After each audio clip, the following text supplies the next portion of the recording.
तो हेलो भैया जी, कैसे हो आप? बताने वाला हूँ हेयर ट्रांसप्लांट का पूरा प्रोसीजर मेरे एक सब्सक्राइबर जुनैद की पूरी हेयर ट्रांसप्लांट की जर्नी के साथ में। अगर आप अपना सर्जरी कराने जाते हो, जिनमें से आप में से बहुत सारे लोगों ने ट्रांसप्लांट कराया हुआ होगा और बहुत सारे लोगों ने अगर ट्रांसप्लांट के बारे में सोचा भी होगा, तो ये वीडियो आपके लिए काफ़ी हेल्पफुल होने वाली है।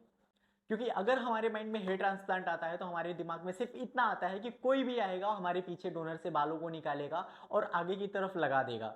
ये सिर्फ सिंपल सा ऐसा मेथड हमारे आंखों के सामने या फिर हमारे दिमाग में ही आता है कि ट्रांसप्लांट यही है, हेयर ट्रांसप्लांट यही है। लेकिन आपको बताने वाला हूं हमारे जुनियर सब्सक्राइबर के साथ कि इसका प्रोसीजर कैसे रहा इनका, और कैसी सारी चीजें आपके लिए अच्छी रहेंगी अगर आप इन सारी चीजों का ध्यान देने वाले हो तो।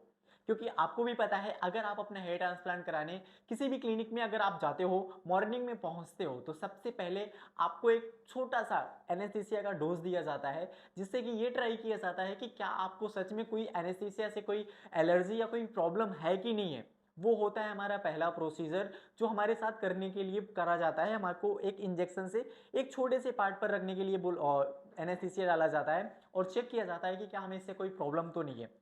फिर दूसरा स्टेप आ जाता है हेयर लाइन का। और हेयर लाइन एक ऐसी चीज होती है जो कि हेयर ट्रांसप्लांट में हमारे लिए सबसे ज्यादा मायने रखती है। क्योंकि कैसा भी हेयर ट्रांसप्लांट का रिजल्ट है, अगर आपकी हेयर ट्रांसप्लांट की हेयर लाइन नेचुरल नहीं लग रही है, आपके फेस को सूट नहीं कर रही है, तो पूरा का पूरा हेयर ट्रांसप्लांट आपका किसी काम का नहीं लगेगा। क्योंकि अगर वो आर्टिफिशियल लग ही रहा है, विग जैसा लग ही रहा है, नकली लग ही रहा है, तो ट्रांसप्लांट हेयर ट्रांसप्लांट नेचुरल कैसे रह जाता है। फिर क्योंकि हम कभी कभी हेयर लाइन के बारे में डिस्कस करते हैं, तो ये जो पार्ट होता है ना, ये एक अच्छे एक्सपीरियंस डॉक्टर के द्वारा हो आपकी हेयर लाइन बनाई जाए। क्योंकि अगर किसी डॉक्टर को अच्छा खासा एक्सपीरियंस है, एटलीस्ट वो उसको पता है कि आपके हेड पे कैसी हेयर लाइन मैच करेगी। इसका यूज करने में एक इलेक्ट्रिक मशीन का भी यूज किया जाता है।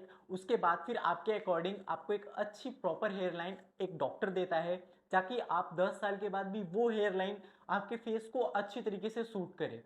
और भैया जी, फिर दूसरी बात आती है हेयर ट्रांसप्लांट के प्रोसीजर में हमारे हेयर्स को ट्रिम किया जाता है, ताकि बाल को छोटा रहे और ग्राफ्ट्स को निकालना लगाना इन सारी चीज़ों के साथ वो इजीली हो सके। वैसे में तो नॉन सेविंग हेयर ट्रांसप्लांट भी होता है, लेकिन उस कंडीशन में बहुत सारी प्रॉब्लम्स होती हैं। क्योंकि अगर एक फीमेल का हेयर ट्रांसप्लांट होता है तो आपको भी पता है वो नॉन सेविंग हेयर ट्रांसप्लांट होता है। लेकिन बहुत सारे मेल भी होते हैं जो बोलते हैं कि भाई मुझे अपना ट्रिम नहीं करना है, बस मेरा हेयर ट्रांसप्लांट हो जाना चाहिए, तो वो नॉन सेविंग होता है। लेकिन हेयर ट्रांसप्लांट के प्रोसीजर में आता है वो वर्क जिसे बोलते हैं स्लिट करना, ताकि पौधे लगाने के लिए गड्ढा खनना, उसी तरीके से हमारे बालों को लगाने के लिए स्लिट करना, जगह बनाना। और ये वर्क ही बहुत ही ज्यादा मायने रखता है हमारे लिए।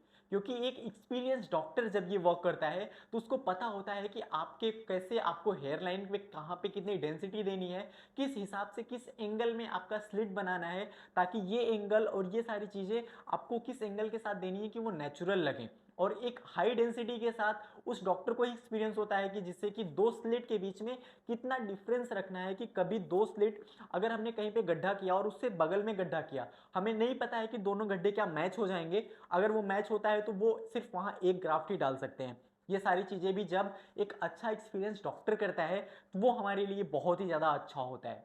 क्योंकि भैया जी, इन्हीं जगहों पर अगर ये काम कोई टेक्नीशियन करता है किसी क्लिनिक में, तो आपको शायद उस तरीके से एक अच्छा प्रॉपर एंगल में आपको स्लिट नहीं बनता है, तो उस एंगल में आपके बाल नहीं लगते हैं। और अगर ये सारी चीजें अच्छे से नहीं होती है, तो अगर आपका गड्ढा ही अच्छे से नहीं हुआ है, तो आप किस एंगल में उसमें पेड़ लगाएंगे या किस एंगल से वो ऊपर जाएगा और कितना वो ग्रो करेगा, ये सारी चीजें भी मैटर करती हैं। कि स्लिट का वर्क डॉक्टर का वर्क है, कोई भी जगह पे जाइए, ताकि आपका वर्क जो हो वो स्लिट का डॉक्टर से ही होना चाहिए।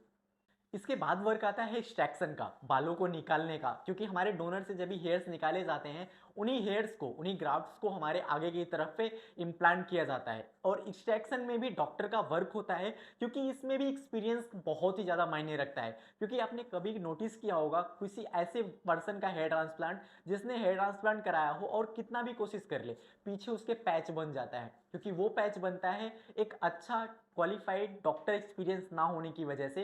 क्योंकि अगर आपके बालों के बीच में से ऐसे बालों को निकालना ताकि वो गैपिंग भर जाए, वो गैपिंग दिखे ना, ये भी एक्सपीरियंस का वर्क होता है। और कई सारे क्लिनिक्स में जब ये कवर टेक्नीशियन से होता है, तो वो एक ही जगह से इतने सारे ग्राफ्ट्स निकाल लेते हैं कि वहां पे पैच बन जाता है, वहां पे गड्ढा जैसा हो जाता है। फिर वो बहुत ही ज्यादा बुरा लगता है। फिर वही हो जाता है, हम आगे से बाल लगवाने जाएं और पीछे से गंजे हो जाएं।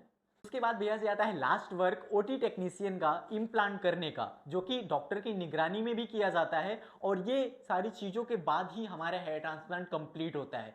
बट आपको जो ध्यान देने की चीज़ है कि आपका जो स्लिट का वर्क है और एक्सट्रैक्शन का वर्क है, ये सारी चीज़ें डॉक्टर के द्वारा ही होती हैं और इम्प्लांट भी डॉक्टर की निगरानी में होता है। इन सारी चीज़ों के साथ ही जब आप जाते हो तो आपका एक प्रॉपर हेयर ट्रांसप्लांट रिजल्ट होता है, वो भी सेफ्टी के साथ इन सारी चीज़ों को अगर किया जाता है तो।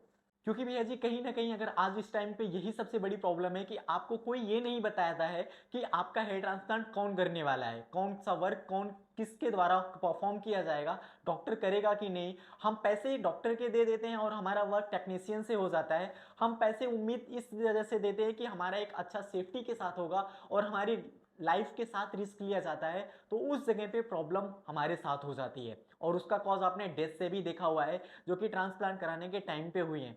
तो इन सारी चीज़ों के साथ जाइए, अगर आप पैसे दे रहे हो तो एटलीस्ट इतना होना चाहिए कि वो पैसे वैल्यूएबल हो, डॉक्टर को दीजिए। अगर आप डॉक्टर का पैसा दे रहे हो तो आपका ट्रांसप्लांट डॉक्टर के द्वारा ही होना चाहिए। तो भैया जी जुनैद की सर्जरी इस तरीके से डॉक्टर के पूरे अंडर में और सारी चीज़ों के साथ परफॉर्म किया गया, एक अच्छा हेयर ट्रांसप्लांट लुक के साथ, एक अच्छी हाई डेंसिटी के साथ। तो अगर आपको ये वीडियो अच्छा लगा हो तो प्लीज़ बताना, और अगर आपका कोई भी कंफ्यूजन है तो कमेंट बॉक्स में बता सकते हो, या फिर व्हाट्सअप नंबर है, अपने भाई को कॉल या व्हाट्सएप पर मैसेज कर सकते हो। जितनी ज़्यादा से ज़्यादा हो सकेगी आपका भाई आपकी हेल्प करने की कोशिश करेगा। हम अगली वीडियो में मिलेंगे, तब तक के लिए ख्याल रखिए अपना।